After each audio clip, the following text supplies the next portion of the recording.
A continuación, la corrupción.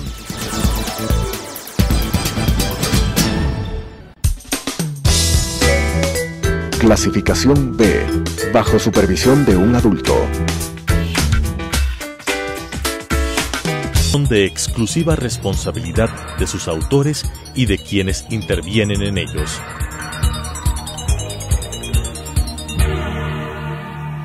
Telesucesos, Canal 29, UHF presenta La Corrupción. La corrupción es una asociación para delinquir entre corruptor y corruptos. ¿Podemos seguir siendo complacientes frente a este flagelo? Con la conducción de Freddy Bravo. La corrupción. Televidentes, dos temas para el día de hoy. Primero, nuestro profundo pesar por el fallecimiento de 7 ecuatorianos de lo que hasta el momento conocemos, entre militares, policías y los periodistas del Diario del Comercio. Lamentamos profundamente que tengamos que, a estas alturas, tratar temas como estos. Pensábamos que fue un tema que por el Ecuador, como que hace muchos años intentaron inmiscuirnos en un enfrentamiento con grupos irregulares y que luego como que habíamos quedado blindados para eso. Escuché por ahí a alguien decir que en la época del ingeniero Febres Cordero, Alfaro Vive se formó y creció para combatir el gobierno de Febres Cordero. Nosotros creemos que esta fue una organización que iba más allá de eso. Pero bueno, tomémoslo solo como punto de referencia que mientras en Colombia las FARC y en el sur, en el Perú, Sendero Luminoso, habían realmente arrinconado a la sociedad, si se quiere, especialmente en el Perú, la arrinconaron a la sociedad peruana. Fue sangriento en extremos inimaginables, como desaparecía gente por los bombazos y por los actos terroristas. Las FARC, igual, con una trayectoria ya de muchos años, de más de 60 años.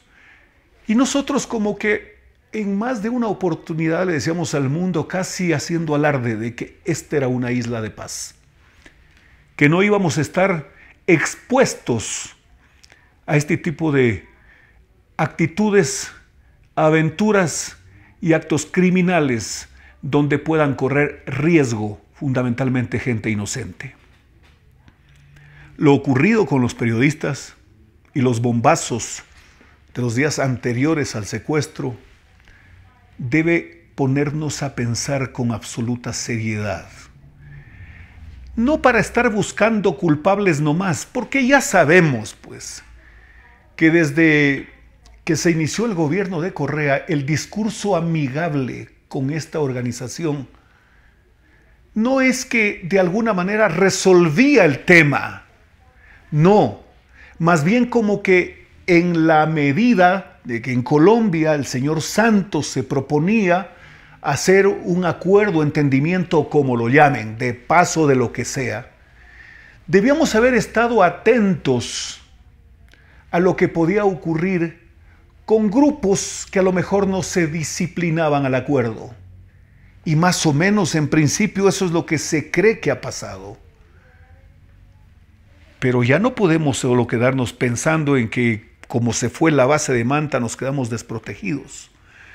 Y a eso más el discurso que teníamos totalmente agrio, distante, con una cooperación para blindarnos en el país, fue más que suficiente como para prever y ojalá prevenir. Hace pocos días escuchamos decir a un ministro de Defensa, cuando le decían, o le dieron parte, o como se llame, de que algunas armas, herramientas, o como se llamen, estaban en franca obsolescencia, es decir, que no funcionaban. Escuchamos decir algo tremendo. Las fuerzas militares o las fuerzas armadas del Ecuador hoy tienen otros retos, lo social. Esto es inimaginable. Si estamos frente a enemigos sin rostro, Guacho, ¿quién ha descrito a Guacho? ¿Quién sabe quién mismo es Guacho? Estos enemigos sin rostro que atacan fundamentalmente en sus execrables acciones a gente inocente. Dígase el caso de los periodistas. Los periodistas fueron a cubrir una noticia que era más o menos casi como una obligación, si se quiere, luego de los bombazos en la provincia de Esmeraldas. ¿Qué tiene que hacer un periodista? Un periodista tiene que informarle al país. Es una especie hasta de asistente, si se quiere, de información al propio gobierno, más allá de que los gobiernos deberían tener, mejor dicho, un departamento de inteligencia, pero efectivo, precisamente para prevenir, precisamente para insucesos como estos. Digo, luego de la firma de la paz, más de una advertencia de analistas políticos, de investigadores, periodistas investigadores, de exmandos militares, de militares en servicio pasivo. Muchos advirtieron que podía darse lo que dicen que se ha dado. Porque partamos de un hecho, podemos estar a estas alturas hablando de certezas de que son movimientos irregulares, marginales. ¿Realmente podemos hablar de eso? ¿Tiene el Estado ecuatoriano documentos, informes de qué mismo o de quiénes mismo están tras de esto? ¿Están absolutamente claros y convencidos de cuál es la dimensión de lo que son capaces? Ustedes más que nadie, estimados amigos, tienen la palabra, si se quiere, en un tema como estos.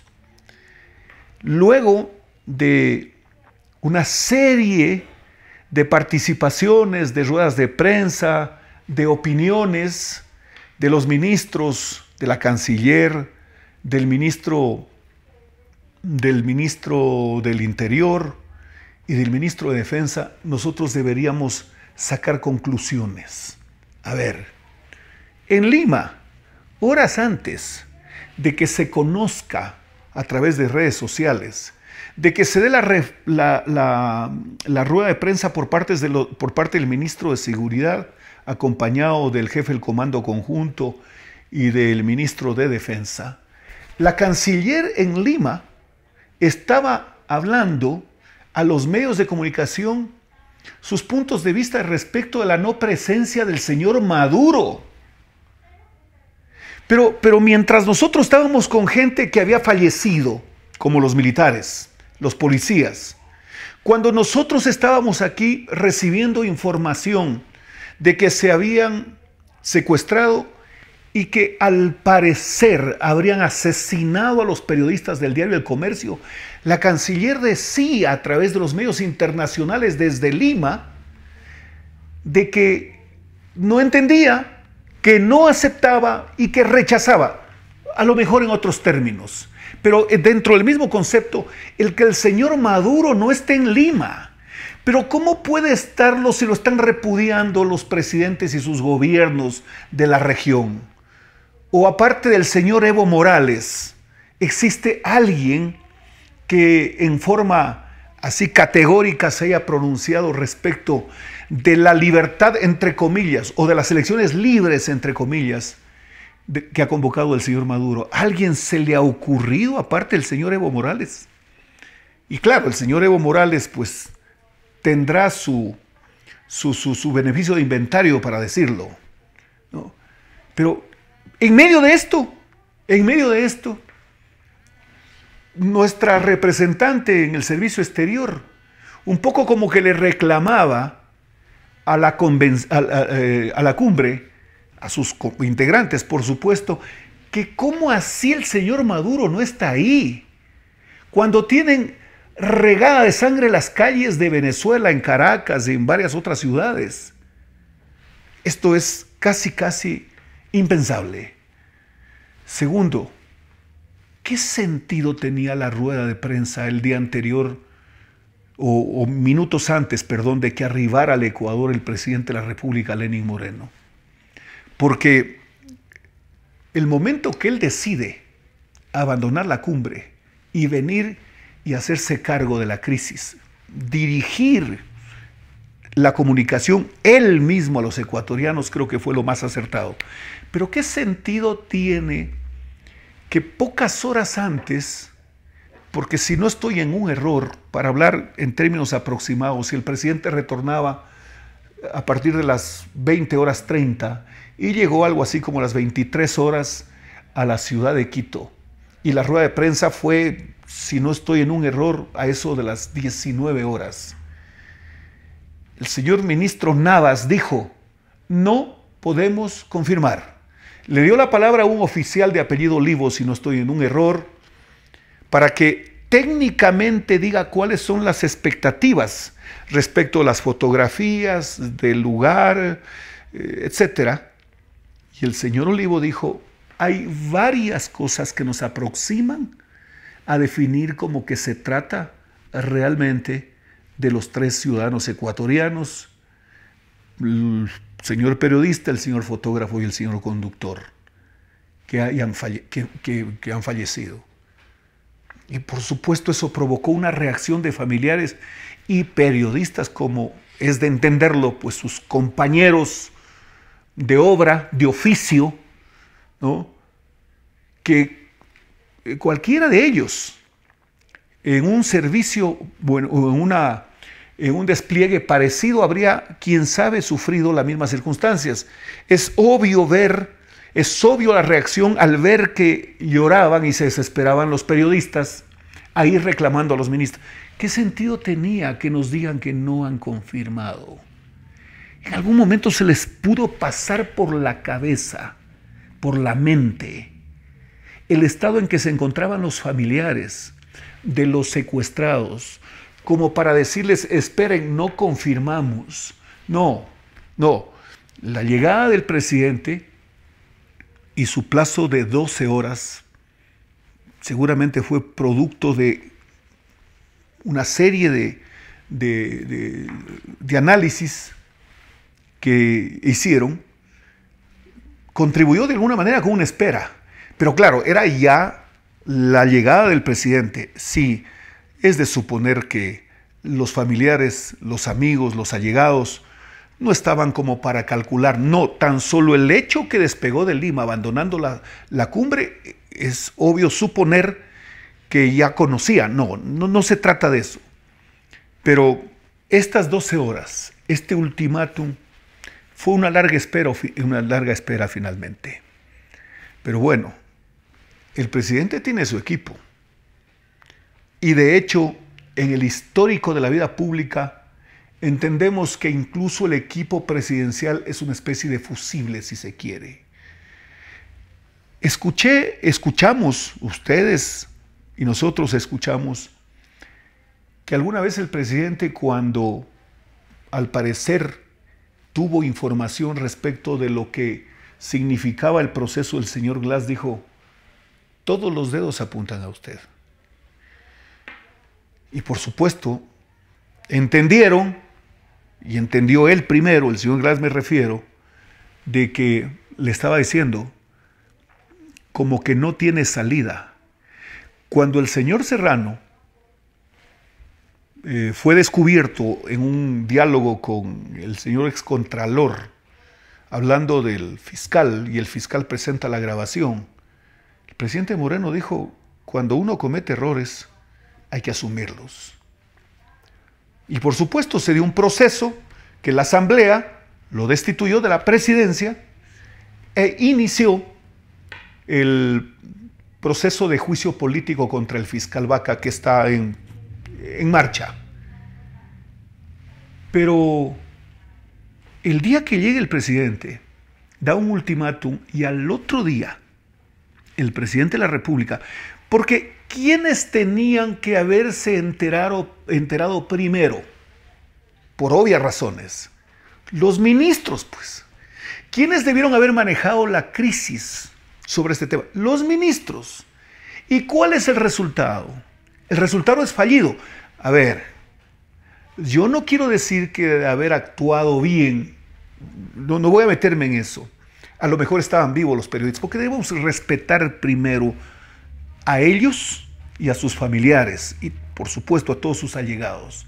No, pero yo escuché esta mañana en un medio de comunicación decir que el proceso que proponía el señor Navas era de que sentencien de inmediato y que sin apelación se podía dar un indulto. Por Dios, a ver, un momentito, tampoco es así, pues. No, y qué duro tener que decirlo. Eso no suena bien y no es así. No.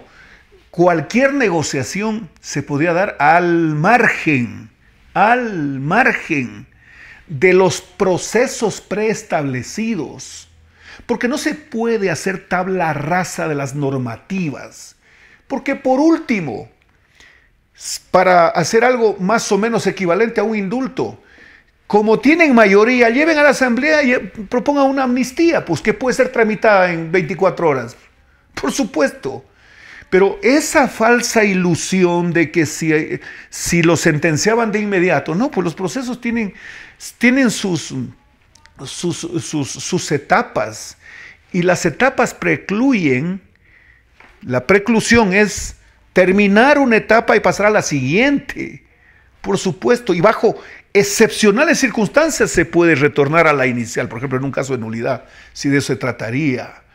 Pero yo creo que debemos respetar mucho más de lo que, y no por mala fe ni mucho menos, de repente se nos pueden ir ciertas cosas en el análisis, y hay mucho dolor, hay sangre, hay muerte, hay desaparición de personas, hay muerte de personas, hay criminalmente asesinados ciudadanos.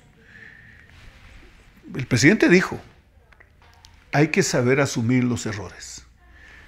Se me ocurre que eso espera de los funcionarios la renuncia. No hay otra alternativa. No, y no les pasa nada, pues no es que se les cae el mundo porque renuncian. Peor para un funcionario es no estar a la altura. Si a un ciudadano que no está capacitado para manejar la NASA le ofrecen ese cargo, debería tener acción, por lo menos una acción como para reclamar semejante atropello de quererle encargar algo que no está capacitado. Hay otro asunto a propósito de la cumbre que creo que va en estos días, va a dejar mucha tela que cortar. La vicepresidenta Vicuña, que en su trayecto y en su trayectoria en las funciones ha tenido ciertos matices que hay que entenderlos, hay que leerlos, no solo escucharlos. Primero, bajó un poco las tensiones respecto de su admiración por Chávez y por Maduro. Ya no ha vuelto a repetir. Eso en buen romance está bien, pues. Alguien decía, no, nuestros viejos decían eso. La gente tiene derecho a componerse. Ya en Lima no dijo un término respecto de que por qué no han invitado al señor Maduro. En Lima no lo dijo antes. Otro tema sobre este asunto. Ella promovió mucho el tema de las enmiendas que fueron aprobadas por la Asamblea en el año 2015, es decir, la enmienda de la perennidad. Tanto ella como otra ministra, que no voy a tratar, pues, no voy a introducir en este tema. Decían que el pueblo es el único que tiene la palabra y que si el pueblo quiere tener un amo de por vida, debe tenerlo porque ese es su derecho. Vino el presidente Moreno y dijo, voy a apelar al espíritu de Montecristi, y en Montecristi se inspiraron de que sea una sola reelección y punto. De pronto el alcalde de Guayaquil dijo, y no solo del presidente, debería ser de alcaldes y prefectos. Perfecto, está bien, y eso resolvió el pueblo ecuatoriano. La entonces asambleísta y luego ministra de Vivienda estaba en favor de la enmienda. Pero de pronto ahora ella ha dicho exactamente lo contrario. Tiene derecho, pues, insisto, tiene derecho a componerse, decían nuestros mayores. Pero acaba de decir algo en Lima que es realmente, a ver, ¿cómo podríamos calificar? ¿Ese es un propósito de enmienda? ¿Ese es un dolor de corazón? Cuando ha dicho que la corrupción campeaba en el gobierno de Correa en los últimos tiempos, dice. Pero lo dice ella, en la cumbre, en Lima, representando al Ecuador y por supuesto al presidente de la República. Pero entonces, todas aquellas personas que me voy a incluir, pues evidentemente, hemos detectado y hemos denunciado actos corruptos. Teníamos la razón, pues. Pero claro, y yo quiero decirles, a mí me cayó un juicio del hermano del señor Correa, por supuesto, pues, con la ayuda y el patrocinio de su hermano, pues, así como reformaron la ley de contratación pública, pero claro, lo abandonó nomás, pues, y al juicio penal que intentó también, pues, le ganamos el juicio. O sea, no me pudieron encarcelar, pues. Pero la ministra dice, la vicepresidenta dice, el gobierno de Correa era corrupto. Caramba, qué cosa tan categórica. Yo no habría pensado que esto era posible. A no ser en algún instante donde yo veía, perdonen eso del yo, ¿por qué me estoy responsabilizando de lo que digo? De que varios exfuncionarios del gobierno o varios funcionarios del gobierno de Correa pasaron a ser funcionarios de este gobierno. El señor Patiño, el señor Hernández, la señora Pavón. Pero cuando, supongo yo, pues, ellos trataron de hacer agenda paralela que tenga que ver con Bélgica o con el señor Correa y no se disciplinaron a la agenda del señor Moreno como tiene que ser, se fueron, pues. Se fueron y hoy andan en las calles gritando barbaridades, atrocidades. Y yo creo que bien ellos introducen en nuestra legislación eso del delito de odio. ¿Qué más delito de odio? El encabezado a grito pelado en las calles por la señora Rivadeneira, por la señora Pavón, por el señor Patiño, por el señor Hernández, burlándose de la discapacidad física del presidente de la República. Eso es inaceptable, eso debe ser repudiable y debería judicializarse, porque si de odio estamos hablando, lo entendería. Si me equivoco, pido excusas. De que se trata de un delito de acción penal pública. ¿Qué esperan los fiscales que no investigan a estos sujetos malcriados y atrevidos? Eso es una insolencia inimaginable. Pero bueno, no quiero distraerme de lo que está hablando la señora Vicuña. Así que ella al mundo le dijo, frente a los presidentes de varios países, les dijo, el presidente Correa fue corrupto. Su gobierno, el gobierno del presidente Correa fue corrupto. El gobierno del presidente Correa fue corrupto. No dijo el presidente Correa. Seamos justos, seamos claros además. Sí, pues, pero ustedes recuerdan aquel término que lo convirtieron en una especie de dogma y de concepto, aquello de la responsabilidad coadyuvante. ¿Sí recuerdan? Cuando el juez Paredes resolvió sentenciar al diario El Universo por un artículo escrito por el periodista Emilio Palacios, que quiero que recordemos que vive en el exilio, que fue perseguido por un artículo que escribió. ¿Recuerdan cuál fue el concepto para perseguir al diario y sus directivos? La responsabilidad coadyuvante. Eso usaron.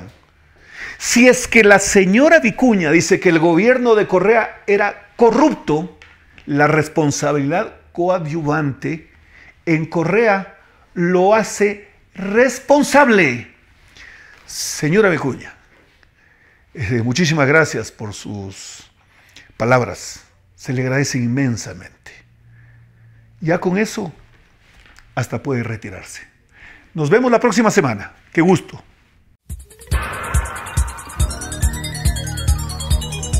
Las opiniones vertidas en este espacio por la producción y dirección del programa son de exclusiva responsabilidad de sus autores y de quienes intervienen en ellos.